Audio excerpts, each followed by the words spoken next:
Nah, kita teruskan. Ulaika, apapun yang dilakukan orang munafik yang sering kita sebut amal itu, bahkan ada yang menyebut amal soleh ya, itu habitat, cuma akan jadi kanker ya, apapun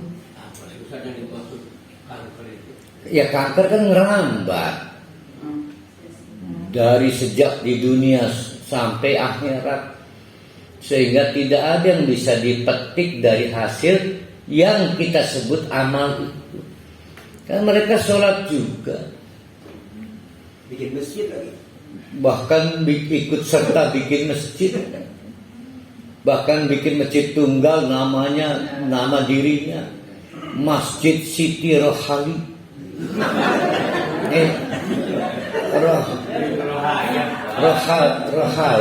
Alia Rohali dunia, lupa Alia Rohali. masjid tirai.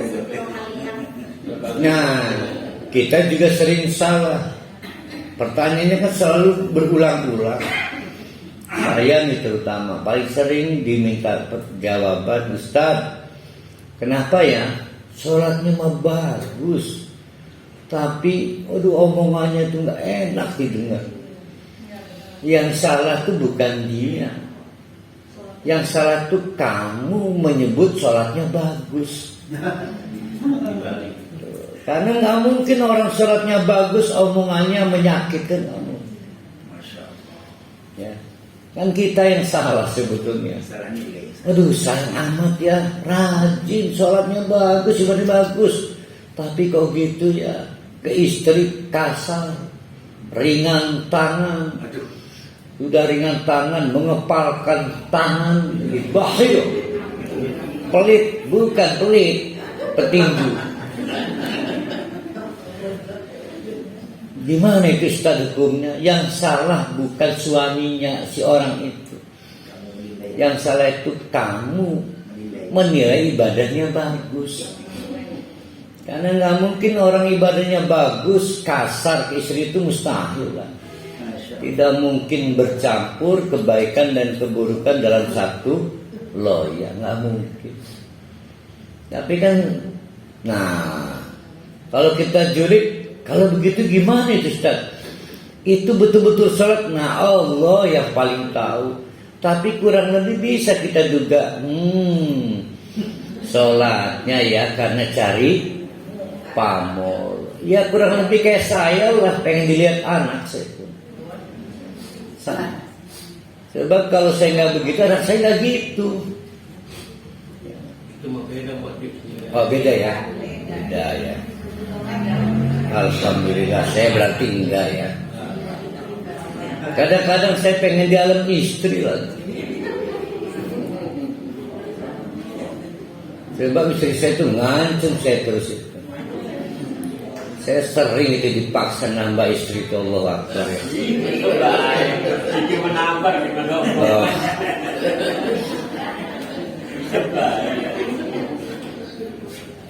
Dianggap mustahil ya sampal hali ya. Mustahil. Ini yang perhal ini kecil hati. Sangat mungkin istri kita memaksa kita nambah itu, sangat mungkin. Setidaknya lamus jengkel. Kemarin saya baca dalam surah berita, Ustaz, ada perempuan seorang istri memaksa suaminya nambah lagi. Akan betul ada itu. Oh banyak, cuma kita yang nggak beruntung. Banyak Pak. Iya. Banyak di luar sana banyak, hanya kita di sini nggak beruntung. Betul Ustaz, betul Ustaz. Ya, makanya sabar lah. Masih kurang zikir Ustaz. Enggak, artinya kita gembira di luar sana banyak yang beruntung, cuma kita di sini yang kurang beruntung. Ulaika habitat fid dunya, baik di dunia, lihat ya. wal akhirah maupun akhirat. Maka habitat itu artinya suatu penyakit yang menjalar sejak di dunia sampai ke akhirat. Saya membayangkan dia kayak kanker. Ya. Nah, kadang-kadang itu masalahnya, kita muji dia sholatnya bagus. Aduh Ustaz, padahal dermawan dia. Gitu kan, selalu gitu kan misalnya kan. Rajin lagi Pak. Selalu saja kita sayangkan ya. Sampai orang-orang musyrik juga, Ustaz ya Allah, andai kata dia orang Islam hebat dia. Padahal mah tetap aja nggak hebat dong, dia musyrik kok. Ya, jadi tetap nggak hebat. Wa ulaika humul khasirun, itulah orang yang rugi karena sholat dianggap percuma, haji bolak-balik dianggap percuma, sia-sia. Dan menurut saya capek jadi orang munafik itu, sumpah capek. Ya. Alam ya'tihim. Nah, ini baru teguran untuk kita nih. Alam ya'tihim, aneh itu orang-orang Madinah itu. Kok yang masih aja diulang-ulang model-model praktek kemunafikan itu. Alam ya'tihim, emang belum juga sampai pada mereka naba berita-berita penting. Naba yang membawa berita penting pasti namanya nabi, sebab nabi nggak pernah bawa berita yang tidak penting. Maka berita penting pasti berita soal kenabian. Kata Allah, alam ya'tihim. Aneh orang Madinah itu. Diulang-ulang aja, udah tahu apes orang-orang munafik sebelum era Nabi Muhammad. Alam ya'tihim, emang belum sampai pada mereka. Naba'ul ladzina min qablihim, kisah-kisah nestapa orang-orang munafik sebelum era mereka. Aneh enggak? Lebih aneh lagi kita. Ya, lebih aneh lagi kita. Dari mana anehnya? Orang-orang Mekah tidak seberuntung kita. Orang-orang Madinah nggak seberuntung kita. Ya. Orang Madinah, orang Mekah itu pengetahuan tentang apa yang menimpa kaum Ad, kaum Samud, kaum Nabi Nuh, kaum Nabi Ibrahim dan lain sebagainya tidak selengkap kita.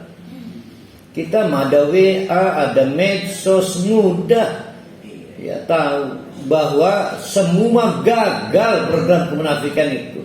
Bahkan bukan di akhirat, di dunianya juga berantakan. Jadi lebih aneh kita kalau masih juga kita ulang lagi. Kalau orang di Mekah, di Madinah punya keterbatasan informasi, fakultas-fakultas terbatas, madrasah-madrasah terbatas, itulah tempat-tempat untuk mendistribusi pengetahuan. Ya. Lah kita makan lengkap zaman sekarang. Baik yang sifatnya mandiri, di rumah buka HP, udah dapat pengetahuan. Pengajian-pengajian banyak. Ya, mau pilih di mana tempatnya. Ya, ada yang kurang di amplop, iya pernah lihat? Ada. Di mana itu? Di Lego. Ya.